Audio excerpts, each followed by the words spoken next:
Good morning. My name is Susan Rothfuss. My pronouns are she and her, and I'm happy to be your worship associate this morning.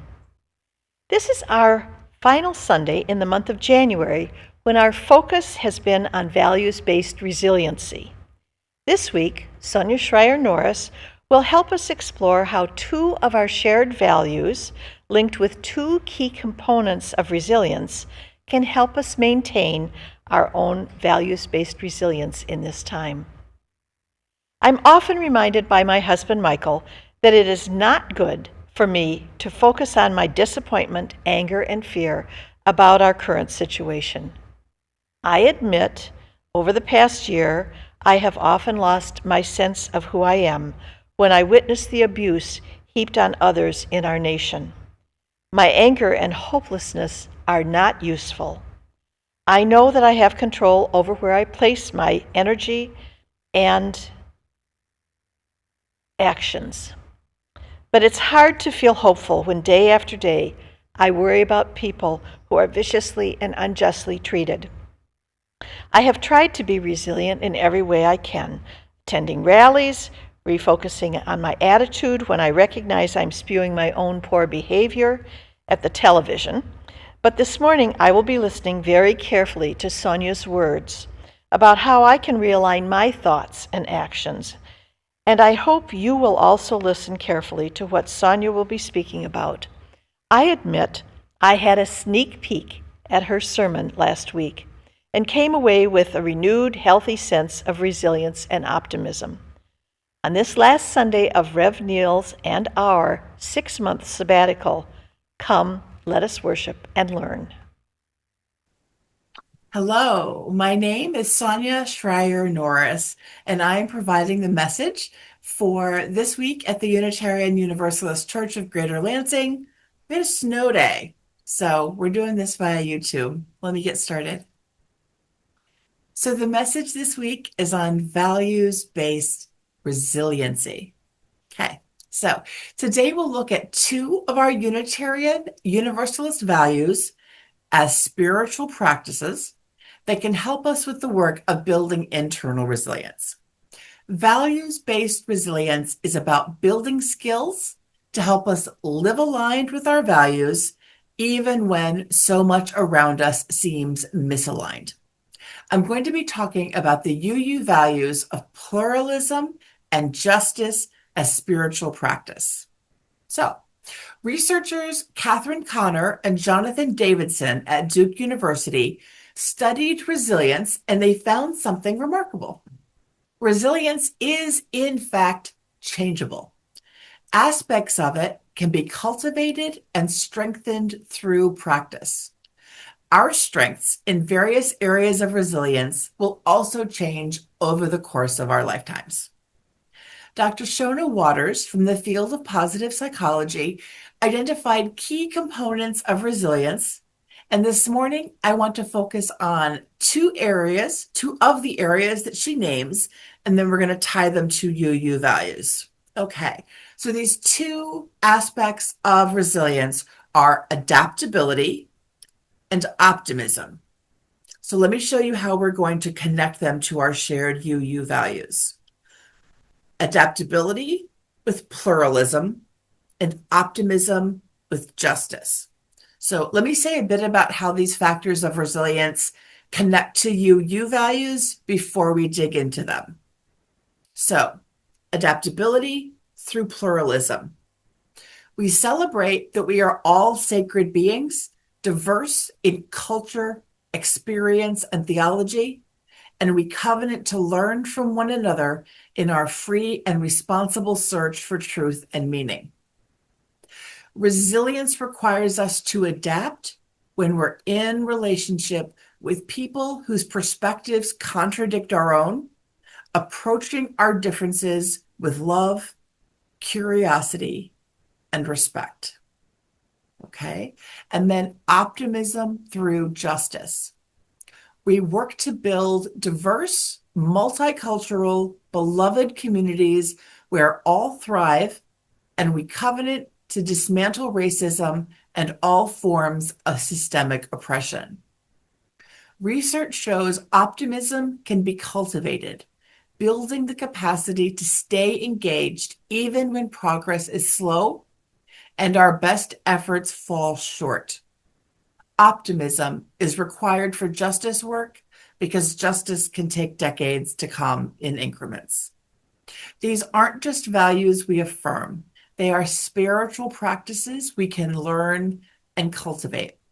So let's start with the first one, how adaptability and pluralism fit together to build internal resilience. Resilience requires us to adapt to situations as they are, not as we wish they were. So it requires us to work alongside people we're in conflict with, people whose perspectives feel fundamentally wrong to us. Our UU value of pluralism speaks directly to this challenge. We celebrate that we are all sacred beings, diverse in culture, experience, and theology. That is not just a nice sentiment, it is a commitment about how we will be in relationship with people who are different from us. And that requires adaptability. The research on adaptability is clear. It takes work. It takes effort to see things from another person's perspective when that perspective contradicts what you hold as true. It's challenging to stay curious when your instinct is to shut down. It's hard to approach someone with respect when their beliefs feel dangerous. But this is what pluralism asks of us.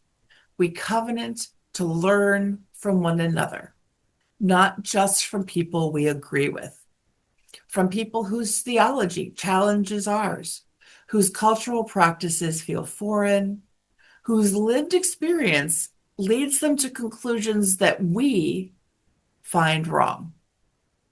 That could be a family member whose political beliefs feel threatening, or someone in the congregation whose interpretation of our shared values is so different from yours that you wonder if you're even in the same faith. We cannot control what other people think. We cannot control what they do. But we do have control over how we choose to respond. Perhaps not how we react, but how we respond. Do we shut down or stay curious? Do we write them off or keep learning from them? That choice is ours. Pluralism and adaptability don't ask us to pretend we agree with other people. They don't ask us to give up our own truth. Pluralism and adaptability ask us to stay in relationship, to work at it, to keep learning even when it's uncomfortable. This is where adaptability becomes spiritual practice. We adapt our comfort level to approach differences with curiosity rather than judgment. We adapt how we engage when someone's truth contradicts our own. This is hard work. It requires us to hold two things at once: our own clarity about what we believe and our commitment to learn from people who believe differently. That's adaptability, that's resilience, that's pluralism as spiritual practice. Okay, second one. Let's talk about another component of resilience, and that's optimism. And we're going to pair optimism with justice. Watch me do it. Okay. Our UU value of justice calls us to work toward diverse, multicultural, beloved communities where we all thrive. We covenant to dismantle racism and all forms of systemic oppression. This work is exhausting. It requires sustained commitment over years, sometimes over decades. We witness harm we can't immediately stop. We work for change that moves slowly, incrementally, sometimes invisibly. Without the belief that change is possible, we may struggle to show up for justice work. So, how does optimism impact justice work? Researcher Robert Plomin studied optimism and pessimism in pairs of twins that were raised separately. He found that only 25% of optimism is inherited. The rest can be learned and cultivated. And importantly, optimism is not linked to intelligence, to education, or to wealth. Here's what optimists do in practice. First off, they believe they can influence outcomes. And then, and this is the real key, they disengage from unsolvable problems so they can focus their energy on solvable problems. They maintain hope about the future, even when circumstances seem insurmountable. And this is exactly what justice work requires. Some problems are unsolvable by us right now. We can't single-handedly dismantle white supremacy, but we can focus our energy on what we can influence. We can organize, we can show up, we can change policies in our own institutions, we can educate, we can build relationships across difference. Optimists know the difference between what they can change and what they can't, and they figure out where to put their energy. That's not giving up on the big problems. That's being strategic about staying in the work for the long haul. Optimists also adjust their beliefs to both their degree of control and a realistic assessment of their own abilities. Here's the thing, optimists are remarkably self-aware. They know what they can do and what they can't. And here's something else research shows. Optimism can be cultivated through practices of compassion, especially self-compassion. Optimism can be cultivated through self-compassion. Self-compassion builds optimism because it allows us to learn from failure without being destroyed by it. When we can be kind to ourselves about our limitations, we maintain the hope that we can keep trying. This matters profoundly for justice work. When you're working to dismantle oppression, you will witness harm you can't immediately stop. You will make mistakes. Your best efforts will fall short. You will organize and mobilize and show up, and the systems you're trying to change will still be there the next day. Without self-compassion, that leads to burnout. We blame ourselves for not doing enough. We carry guilt for every injustice we can't fix. We exhaust ourselves trying to solve the unsolvable while neglecting what we can actually influence, even if that is a small step. With self-compassion, we can be kind to ourselves about our limitations. We can learn from our mistakes, once again, without being crushed by them. We can acknowledge that we're doing what we can, and that matters, even when it's not enough to fix everything. This is justice as spiritual practice. It's building the internal capacity to stay in the work when progress feels impossible. It's cultivating the hope that sustains us through setbacks. It's practicing self-compassion so we don't burn out. We're not ignoring the harm around us. We're not pretending that we've come far enough. We're building the resilience to stay in the work even when the systems we're trying to dismantle feel immovable. That is optimism in service of justice. Resilience isn't something we have or don't have. It's something that develops over the course of our lives, and it's something we build through practice. When justice work feels overwhelming, we can ask, am I focusing my energy where I can make a difference?